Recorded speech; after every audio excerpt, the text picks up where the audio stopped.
Bueno, creo que es parte de, digamos, de un círculo donde se ha naturalizado la agresión verbal, física, incluso en algunas regiones, no en todos los países, pero en algunos países, incluso hasta el extremo del asesinato, y la falta de respuesta adecuada por parte del Estado, que debería ser justamente investigar cualquier agresión contra un periodista como tal, es decir, como vinculada, una agresión vinculada o un ataque, ni que hablar de un asesinato, que puede estar vinculado al ejercicio de su profesión. Y estamos hablando de que el periodista ejerce la libertad de expresión, ejerce la libertad de prensa, informa a la sociedad y es un elemento de la democracia. Por eso, el sistema interamericano ha dicho que hay obligaciones especiales de investigar cualquier agresión y crimen, amenaza o crimen contra periodistas y sancionar a los autores intelectuales y materiales. El tema de la impunidad tiene que ver muchas veces con que somos de las regiones que tienen mayor impunidad en general, o sea, cualquier crimen queda impune, cualquier delito queda impune y también muchas veces los delitos específicos sobre periodistas por su labor quedan impunes, eso sin duda, ¿no? No, creo que, digamos, antes de que existiera el mecanismo de protección, ya teníamos una crisis de violencia contra periodistas sin precedentes, vinculadas a la presencia increíble del crimen organizado en distintas regiones donde el crimen organizado manda, intenta mandar o coopta autoridades. Entonces es una situación realmente muy excepcional. En ningún otro país de la región tenemos 20 asesinatos por año. Y el mecanismo de protección surge como una respuesta a esa situación crítica que, digamos, hasta que no se resuelva todo el problema global de la violencia, va a seguir afectando a los periodistas lamentablemente, ¿no? Porque son los que alertan muchas veces de que ahí está operando un grupo del crimen organizado o porque el crimen organizado los obliga a hacer una cobertura para sus fines. Ahora, el mecanismo de protección de México primero estuvo muy mal implementado, en los años siguientes por una presión de la sociedad civil muy fuerte, de las relatorías y demás, comienza a implementar mejor el sistema y hoy hay más de 200 periodistas con protección, de los cuales hay un porcentaje pequeño, yo diría 2 casos, de personas que estaban protegidas y igualmente fueron asesinadas. Los otros 200 casos no. Por lo tanto, creo que en ese sentido es un avance, ¿no? Obviamente el mecanismo es perfectible, hay que seguir invirtiendo, se necesitan, digamos, mucha más llegada o de algún modo articulación con el nivel estatal, porque no nos olvidemos que es un mecanismo federal. Pero bueno, el problema es que la situación estructural de violencia y de impunidad en México siguen y pese a que hay 200 protegidos, sigue habiendo una cantidad de casos, entre 15 y 20 casos todos los años, incluso en digamos que tienen que ver con el descontrol del crimen organizado, ¿no? Y obviamente la colusión con actores estatales, a nivel estatal sobre todo. Bueno, el equipo el mecanismo de seguimiento, el equipo especial de seguimiento,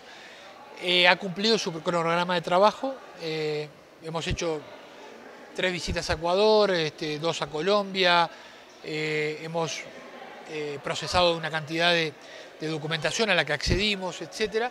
Y también redactamos un informe final. Ese informe final bueno, fue enviado en consulta a los estados, luego hicimos un proceso digamos, bueno, obviamente como hacemos siempre, de leer atentamente las observaciones de los estados y ya tenemos una versión que esperamos en los próximos 30 días hacerla pública. Bueno, a ver, yo creo que ahí también hay que tener un poco la perspectiva de que es en la historia de la Comisión Interamericana de la Relatoría, es el primer caso donde se hace una investigación, un seguimiento, una investigación en el mismo momento que se estaba desarrollando, ¿no? Entonces, por lo tanto, eso implica algunas complejidades para el Estado, para los órganos de justicia, que no negamos, porque es en el mismo momento que ellos están recolectando información, prueba, que nosotros la estamos mirando. Y obviamente si nosotros revelamos alguna de esas pruebas que todavía están siendo reservadas en el expediente, eso genera una complicación para un mecanismo internacional que el objetivo en este caso es acompañar, no, digamos, dictar una resolución definitiva sobre la actuación del Estado. Entonces, yo digo, tuvimos un acceso muy importante a todo, pero hay algunas restricciones que tienen que ver con algunos documentos que el Estado considera que todavía están bajo reserva. No es que no los hayamos podido ver, sino que el Estado solicita que no sean revelados hasta tanto las investigaciones digamos, avancen y lleguen a una audiencia, digamos, de señalamiento de alguien, o bueno, en fin, o las archivan, ¿no? Pero bueno, con esas complejidades las hemos intentado digamos,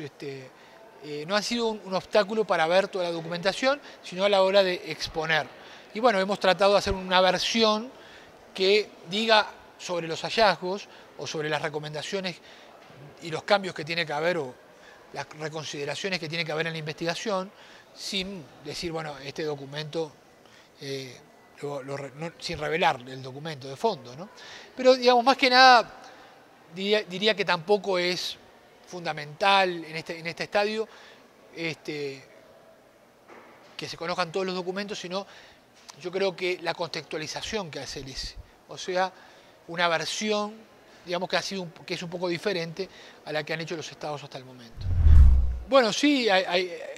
digamos, hay que esperar a presentarlo,